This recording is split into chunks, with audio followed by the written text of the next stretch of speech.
কি রে, চ তাহলে যাওয়া যাক। আসছি দি। আচ্ছা ভাই, আবার এসো।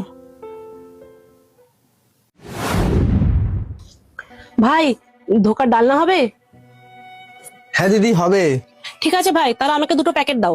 হ্যাঁ দিদি দিচ্ছি। ঠিক আছে। আরে ভাই, এখানেই আছে, তোমাকে আনতে হবে না, তুমি এই দুটোই দিয়ে দাও। আরে দিদি ওই প্যাকেটটা নিও না, ওটা এক্সপায়ার হয়ে গেছে। আমি তোমাকে ভালো প্যাকেটটা দিচ্ছি। এই নাও দিদি। ও, এটা এক্সপায়ার হয়ে গেছে? আচ্ছা ঠিক আছে, দাও। নাও ভাই। এই নাও দিদি। দিদি থ্যাংক ইউ। থ্যাংক ইউ কেন? জানো তো দিদি, আমরা মানুষটা খুবই স্বার্থপর। নিজেদের ব্যবসার লাভের জন্য, নিজেদের পকেটে দুটো টাকা ঢোকানোর জন্য মানুষের সাথে কেমন বেইমানি করছি সেটা একবারও ভেবে দেখি না।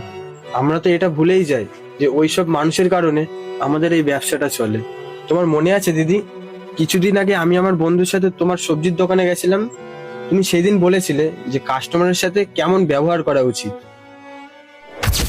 আর জানো তো ভাই, একটা সৎ ব্যবসাদার সেই যে তার কোনো কাস্টমারকে না ঠকিয়ে সৎ পথে ব্যবসা করে খায়।